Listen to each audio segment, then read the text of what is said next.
بات کرتے ہیں روح افزا کے نسخے کی۔ اگر بات نسخے کی کرتے ہیں تو حکیم استاد حسن خان کا نام سامنے آتا ہے۔ روح افزا پر ہمدرد کی مہر ضرور ہے، لیکن اس کا نسخہ کب اور کس نے تیار کیا، اس کی ایک دلچسپ کہانی ہے۔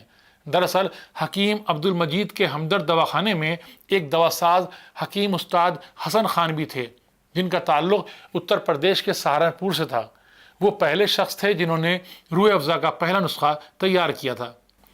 کہتے ہیں ہمدرد دواخانے کے بانی چاہتے تھے کہ پھولوں، پھلوں اور جڑی بوٹیوں کو ملا کر ایک ایسا بے نظیر اور بے مثال شربت تیار کیا جائے جو ذائقے اور تاثیر میں اپنی مثال آپ ہو، جسے بچے سے بزرگ تک ہر مزاج کو پسند آئے۔ اسی کے بعد روح افزا کی تیاری پر کام شروع ہوا۔ حکیم استاد حسن خان نے اپنی تمام حکمت اور دماغ کا استعمال کرتے ہوئے جڑی بوٹیوں کا تجربہ کیا اور روح افزا سامنے آیا۔ ہمدرد وقف دواخانہ و لیبارٹریز کی ویب سائٹ پر ان کا تعارف بحیثیت روح افزا کے پہلے نسخہ ساز کی حیثیت سے درج ہے۔